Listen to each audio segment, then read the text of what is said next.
Liver cell failure. First, we are going to start by definition. What is meant by liver cell failure? It is loss of liver function caused by rapid death or injury to large proportion of hepatocytes, leaving insufficient parenchymal mass to sustain life. In acute hepatic failure, there are characteristics in loss of excretion of bilirubin leading to jaundice, impairment of the liver function tests, and encephalopathy, disturbed conscious level, coagulopathy, and tendency to bleeding. When the INR, which means that the prothrombin time is very high and not corrected by vitamin K, in an encephalopathic or a child with encephalopathy and disturbed conscious level, or the INR is greater than 2, regardless of the presence or absence of encephalopathy, this is liver cell failure. احنا عندنا من الليفر فانكشن تيست عندنا حاجة اسمها البروثرومبين تايم، وده بيقيس الكواجيليشن بروفايل، واحنا عارفين انه it can be corrected, prolonged prothrombin time can be corrected by vitamin K. If the prothrombin time is prolonged and the vitamin K does not correct it, and in a child with encephalopathy or disturbed conscious level due to liver affection, this is liver cell failure. Or the presence of prothrombin time more than 20, regardless of the presence or absence of encephalopathy.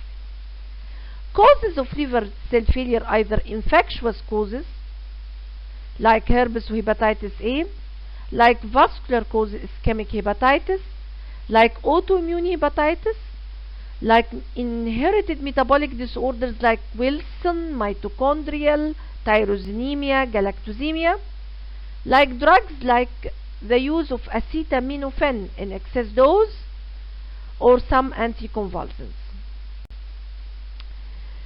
Evaluation. How to evaluate a patient with acute liver failure? Clinically, you should assess the conscious levels and the presence of coma and its level. Signs of chronic liver disease. Signs of portal hypertension. There is splenomegaly. There is ascites. Signs of infection, because some infections like pneumonia may introduce a chronic liver disease patient into liver cell failure. Liver size, in which the liver size may shrunk, and this is as well clinical find. Biochemically, the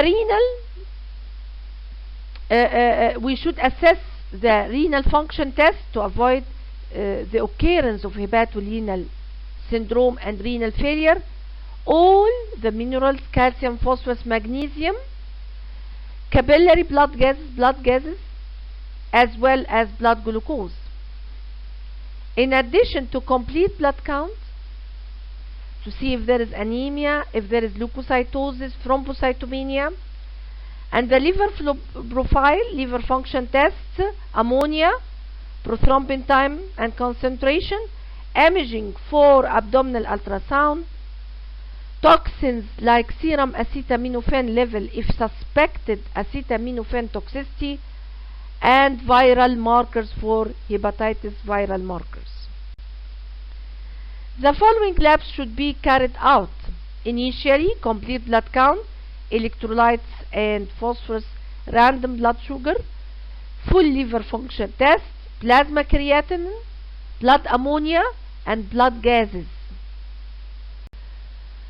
The general management steps. First, the nursing should be in a quiet environment, because these children could be irritated and easily excited. Avoid any stimulation or pain. Avoid sedation, because this may lead to assisted ventilation. Don't sedate a child with liver cell failure, because unless there is an assisted ventilation. Restrictive fluid to 2/3 maintenance. prevent hypoglycemia and administer glucose. Gastroprotective, which protect the upper GI from bleeding by giving ranitidine, by giving proton pump inhibitors. Prevent sepsis using broad spectrum antibiotics, because sepsis worsen liver. Coagulopathy, correct by vitamin K, but if there is active bleeding, give fresh frozen plasma.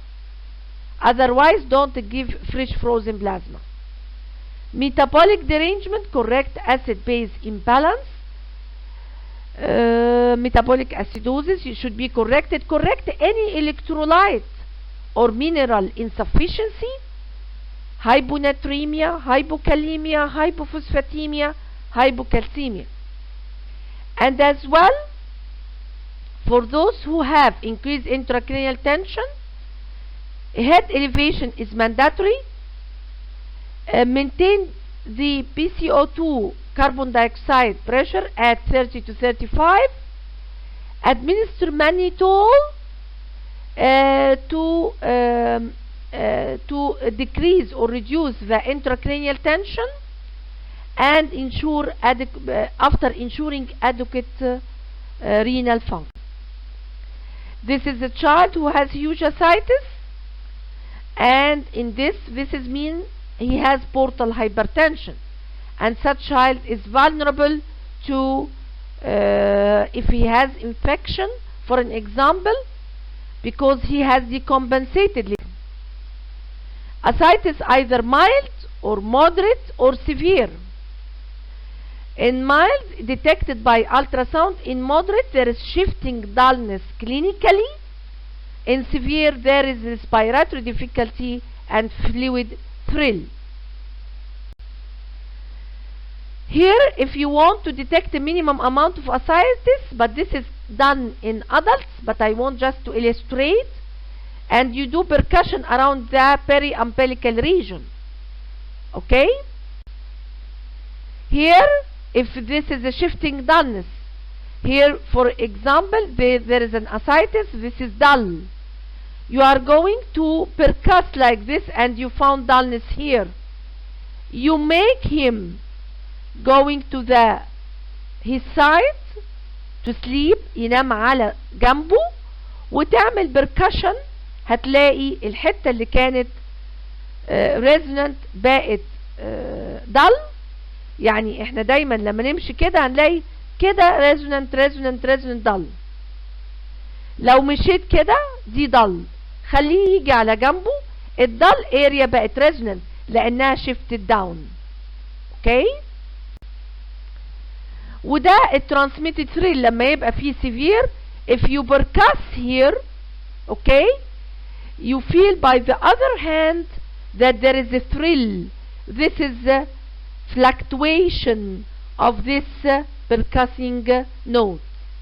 This is the clinical assessment, because ascites may come from a hepatic etiology, from a cardiac etiology, from renal etiology, and in this you should examine all the system, the neck veins, the heart, the lungs, the skin, assess the liver size, and assess the amount of ascites.